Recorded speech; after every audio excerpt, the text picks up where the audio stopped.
할렐루야. 새신자 교육 네 번째, 성령 하나님을 믿는다는 것, 그것이 무엇인지에 대해서 귀한 은혜 받기 원합니다. 성령 하나님을 믿는다는 것이 무엇인지 알기 위해서 우리가 정말 알아야 되는, 성경에 선포하고 있는 성령의 임재의 의미가 무엇인지를 아는 것이 굉장히 중요합니다. 우리 안에 성령께서 임하신 아주 중요한 사건이 사도행전 2장에서의 사건이죠. 초대교회 마가의 다락방에 120문도가 모여 기도할 그때에 오순절날 성령이 감림하시는 충격적인 사건이 임하죠. 예수님께서 부활 승천하시고 성령께서 오실 것을 약속하시고 제자들을 향하여 예루살렘에 머물러 성령이 너에게 임하실 때까지 기다리라 하셨죠. 그리고 성령이 임재하는 사건이 일어납니다. 그때의 일을 사도행전 2장 3절이 이렇게 묘사해요. 마치 불의 혀처럼 갈라지는 것들이 그들에게 보여 각 사람 위에 하나씩 임하여 있더니, 마치 불에 갈라지는 혀와 같은 형상이 각 사람의 머리 위에 하나씩 임하여 있음을 기록합니다. 저도 목회를 이렇게 해오면서 적지 않은 시간을 보냈지만 성령의 충만함을 경험하는 어떤 집회와 놀라운 능력이 나타나는 현장을 많이 경험했어요. 하지만 어디서도 각자의 머리 위에 불이 임한 사건은 글쎄 본 적도 없고 들어본 적도 없는 것 같아요. 그렇다면 이 사도행전 2장에 기록된 각자 사람의 머리 위에 임한 불의 의미는 무엇일까? 사실 성령 하나님이 우리 안에 임재하셨다는 이 의미는 우리가 생각하는 것보다 훨씬 더 큰 의미를 담습니다. 하나님의 임재를 상징하는 아주 중요한 장소가 있다면 그것은 성전이겠죠. 성전의 기원은 성막에 있죠. 모세의 장막, 또 회막이라고도 하는 성막을 출애굽한 이스라엘 백성이 시내산에서 하나님과 언약을 맺은 뒤에 주님이 주신 청사진대로 완공합니다. 명령하신 그대로 성막이 완성되자 하나님께서 그 성막에 임재하세요. 그리고 그 성막에 임재하셨을 때 일어났던 일을 출애굽기 40장 38절에 이렇게 기록합니다. 낮에는 여호와의 구름이 성막 위에 있고 밤에는 불이 그 구름 가운데 있음을 이스라엘 온 족속이 그 모든 행진하는 길에서 그들의 눈으로 보았더라 라고 합니다. 그러니까 하나님이 임재하신 성전에, 성막에 나타났던 아주 중요한 현상은 불의 임함이에요. 불이 임합니다. 그리고 레위기 9장 24절을 보면 첫 제사가 드려졌던 그때 하나님의 불이 임해요. 불이 여호와 앞에서 나와 제단 위에 번제물과 기름을 사른지라. 온 백성이 이를 보고 소리지르며 엎드렸더라. 하나님의 불이 나와 하나님께 드린 번제단의 제물을 다 불살라 버립니다. 이건 사람이 피운 불이 아니에요. 하나님이 임재하시는 성막에서 나온 하나님이 주신 불이죠. 그래서 즉 불은 하나님의 임재를 상징하는 것입니다. 우리가 너무 잘 아는 어떤 불의 임재는 그 갈멜 산당에서의 엘리야의 기도에서도 있었죠. 바알과 아세라를 섬기는 850명의 제사장들과 여호와 하나님을 섬기는 한 명의 엘리야가 누가 참신인지를 대결하죠. 그때 그 제물을 다 태워버린 하나님의 역사가 불로 임하죠. 그래서 불은 하나님 임재를 상징합니다. 그리고 이제 성막의 시대가 끝나고 다윗 이후 솔로몬 때에 우리가 잘 아는 예루살렘 성전이 지어집니다. 다윗이 모든 청사진을 다 만들고 재료도 준비하고 성전을 지을 것을 다 준비해 놓은 뒤에 솔로몬이 이 성전을 완공해요. 그리고 나서 솔로몬이 이 성전을 하나님께 봉헌하며 기도를 드립니다. 그리고 그 기도가 끝나자 이런 일이 일어나요. 역대하 7장 1절이죠. 솔로몬이 기도를 마침에 불이 하늘로부터 내려와서 그 번제물들과 제물들을 사르고 여호와의 영광이 그 성전에 가득하니. 예루살렘 성전이 완성되고 난 뒤에 하나님의 불이 하늘로부터 임하여 그 성전의 제단에 제물을 다 불사르고 번제단에 불이 되어 예루살렘 성전을 하나님의 성전으로 인정하시는 사건이 일어납니다. 그러니까 하늘로부터 불이 임했다라는 이것은 하나님의 성전의 인정함이며 하나님이 임재하시는 곳을 상징하는 의미예요. 성경은 일관적으로 하나님의 임재를 불에 비유해요. 불이 임하면 주님이 인정한 성전인 거예요. 솔로몬 성전 이후에 솔로몬 성전이 다 무너지고 이제 수룹바벨 성전이 지어지죠. 하나님의 불이 임했다는 기록이 없어요. 그리고 그때부터 하나님이 예언을 하세요. 하나님이 다시 준비하시는 새로운 성전에 대한 이야기죠. 그래서 예수님께서 마가복음 14장 58절에 이런 표현을 하십니다. 우리가 그의 말을 들으니 손으로 지은 이 성전을 내가 헐고 손으로 짓지 아니한 다른 성전을 사흘 동안 지으리라 하더라되. 예수님께서 이런 이해할 수 없는 말씀을 하세요. 그래서 많은 유대인들과 바리새인들이 이 말을 듣고 무슨 헛소리냐고, 이 오래된 이 어마어마한 성전을 어떻게 다 헐고 사람이 짓지 않은 성전으로 사흘 만에 지을 수 있냐라는 물음이죠. 사실 상식적으로 합당한 의심이죠. 근데 이 성전이 의미하는 것이 무엇이죠? 예수님께서 십자가에 달려 죽으시고 부활하신 뒤에 예수를 믿는 사람들, 예수를 나의 구세주로 영접한 사람들을 이제는 성전으로 삼겠다는 선포인 거죠. 그리고 약속하신 성령이 임하는 그 순간 불의 혀처럼 갈라지는 것들이 각 사람의 머리 위에 임해 있어요. 이것이 무엇을 의미해요? 하나님께서 이제는 사람을 성전 삼아 사람 안에 우리 안에 임재하시는 하나님으로 역사하시겠다는 뜻이에요. 이전에는 예루살렘 성전에 계신 하나님이셨어요. 모세의 장막에 계신 하나님이셨어요. 그런데 성령의 임재 사건은 공식적으로 하나님이 선포하신 아주 중요한 첫 번째 의미가 사람을 성전 삼아 임재하시겠다는 거예요.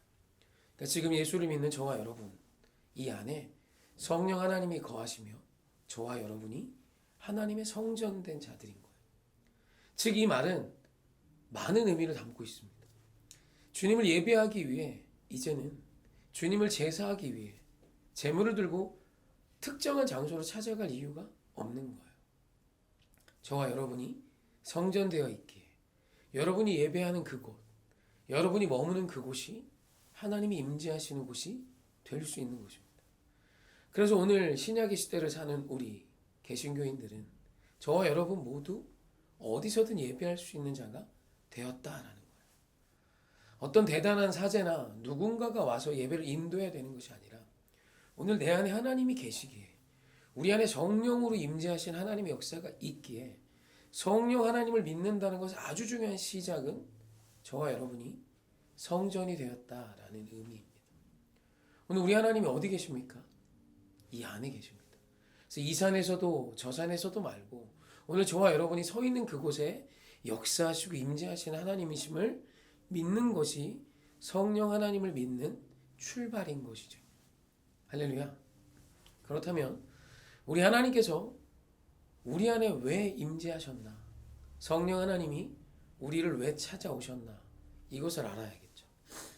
사실 죄를 모르시고 완벽히 깨끗하신 하나님께서 죄인된 우리와 동거하시고 함께 하시면 굉장히 불편한 일이죠. 깨끗하게 샤워한 사람이 오늘 하루 종일 씻지도 않은 사람 곁에만 있어도 불편하죠. 똥 묻은 사람이 깨끗하게 옷을 갈아입고 목욕제기한 사람을 끌어안는 일은 굉장히 무례한 일이죠. 근데 우리 하나님이 죄된 우리와 함께 하세요. 사실 이것은 하나님에게서 얼마나 괴로운 일이겠어요. 그럼에도 우리를 영원히 떠나지 아니하시며 우리 안에 거하시는 하나님이세요. 그럼 도대체 이 불편한 우리 안에 왜 하나님이 찾아오셨나? 요한복음 14장 16절은 이렇게 표현하고 있습니다. 내가 아버지께 구하겠으니 그가 또 다른 보혜사를 너희에게 주사 영원토록 너희와 함께 있게 하리니. 여기서 이 보혜사는 성령 하나님을 의미하는 단어죠. 우리말 보혜사로 번역된 헬라어가 파라클레토스입니다. 파라클레토스의 원은 파라칼레오라는 단어로부터 기인했는데 이 파라칼레오라는 단어는 위로하다라는 뜻과 함께 직역하면 곁으로 부르다라는 뜻이에요. 그러니까 곁으로 부르셔서 위로하는 것, 그것이 파라칼레오, 위로의 뜻이고, 파라클레토스는 곁으로 찾아오셔서 위로하는 분이란 뜻이에요.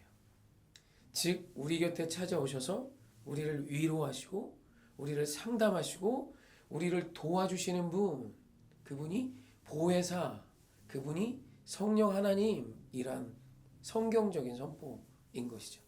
그래서 영어 성경은 이 보혜사를 카운셀러, 상담자, 컴포터, 위로자, 그 다음에 헬퍼, 돕는 자로 번역하고 있습니다. 즉 우리 성령 하나님께서 우리 안에 오신 이유는 저와 여러분을 돕기 위함이에요. 저와 여러분을 위로하기 위함이에요. 저와 여러분의 인생을 인도해 주시기 위함이에요. 이 죄된 우리와 함께 동행하시는 이유는 우리를 돕기 위해 오셨다라는 것이죠. 그렇다면 우리 성령 하나님께서 우리의 무엇을 도우러 오신 걸까요? 그냥 무작정 도우실까요? 우리가 탐욕과 탐심으로 사는 것도 성령 하나님이 도우시는 건가요? 그냥 내가 살고 싶은 대로 인생을 살도록 돕기 위해 오신 분일까요? 그럴 리가 없죠. 성경은 굉장히 많은 성경들이 두 파트로 반복하여 기록되어 있음을 알게 됩니다. 첫 번째는 은혜에 대한 기록이에요. 그리고 두 번째는 삶에 대한 기록입니다. 아주 대표적인 것이 에베소서, 로마서, 특히 바울 서신이 대부분 그런 구조로 되어 있습니다. 은혜, 교리를 기록하고 그 뒤에 삶에 대한 기록이 있는 거예요. 그래서 에베소서를 보면 에베소서 1장으로부터 3장까지가 교리, 은혜에 대한 기록이에요. 죄된 우리가 예수 그리스도를 위해 구원을 받았다. 죄된 우리가 예수 그리스도의 십자가로 기인하여 구원을 얻었다. 죄된 우리가 주의 자녀가 됐다. 하나님께서 우리를 구원하시기 위해 하신 일, 성령님께서 우리를 구원하시기 위해 하신 일, 무엇보다 예수 그리스도께서 우리를 구원하시기 위해 하신 은혜에 대한 기록이 에베소서 1장부터 3장에 나와요. 그리고 4장이 시작하면서 이렇게 시작됩니다. 그러므로 무슨 말이 나올까요? 그렇죠. 1장부터 3장의 은혜를 받은 자가 우리니 그러므로 이렇게 살아야 돼 라는 선포예요. 즉 성경은 우리가 받은 은혜에 대한 기록을 하고 은혜 받은 우리가 이렇게 살아야 됨에 대한 기록을 많이 하고 있어요. 구약에도 마찬가지고 신약의 바울 서신은 대부분이 그런 스타일로 기록되어 있습니다. 그럼 우리 하나님, 우리 성령 하나님께서 우리 무엇을 돕기 위해 오셨을까요? 그렇죠. 구원 얻은 우리가, 은혜 받은 우리가 구원 받은 자답게, 은혜 받은 자답게 살 수 있도록 돕기 위해 오신 거예요. 비록 우리가 구원은 얻었지만 여전히 죄인의 모습을 기뻐하고 즐거워요. 은혜의 은혜를 경험한 인생이지만 은혜 받은 자다운 인생보다 원수 갚는 인생이 앞서고 사랑하는 삶보다 미워하는 인생이 앞서요. 지혜도 지식도 끈기도 인내도 오래 참음도 없어요. 그로 인해 기쁨도 즐거움도 상실한 채 살아가는 인생일 때가 너무 많아요. 분명히 구원을 얻었는데 내 삶은 구원 얻은 감격과 은혜, 구원받은 자다운 삶이 상실되어 있는 것이죠. 그래서 성령 하나님 우리를 돕기 위해 오신 거예요. 어떻게요? 구원받은 너희가 구원받은 자답게 살아갈 수 있도록 도우시려고요. 왜 우리 신데렐라 이야기 좋아하잖아요. 신데렐라가 어려서 부모님을 잃고 계모와 언니들에게 구박받죠. 그러다 왕자님의 눈에 들어서 그죠? 유리구두 사건이 일어나고 공주가 됩니다. 그리고 이렇게 끝나죠. 행복하게 살았더래요. 과연 행복할까요?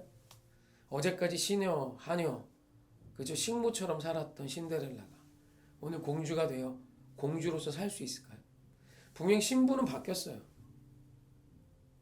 계모와 언니들에게 구박받던 자가 한 나라의 공주가 됐어요. 그럼 그냥 행복하죠? 아니죠. 시녀로 살아왔던 그녀는 공주로서 살아가는 삶이 뭔지 몰라요. 신부는 분명 왕자의 아내지만 모습과 삶의 스타일은 여전히 시녀처럼 식모처럼 사는 게 몸에 배어 있어요. 그럼 이제 뭐 해야 되죠? 공주다운 삶을 훈련해야겠죠. 그래서 식모처럼 살던 인생이 공주처럼 사는 건 쉽지 않아요. 그런 우리를, 그런 신데렐라를 돕기 위해 많은 집사들이 있었겠죠. 사실 성령 하나님께서는 자처하셔서 우리를 도우시기 위해 오신 우리의 도움자세요. 하나님의 뜻으로 주의 자녀된 너희가 주의 자녀다운 거룩한 영광과 하나님의 부르신 사명을 감당하는 위대한 인생으로 우리를 돕기 위해 찾아오신 분이 성령 하나님이십니다. 그래서 로마서 8장 26절은 이렇게 선포합니다.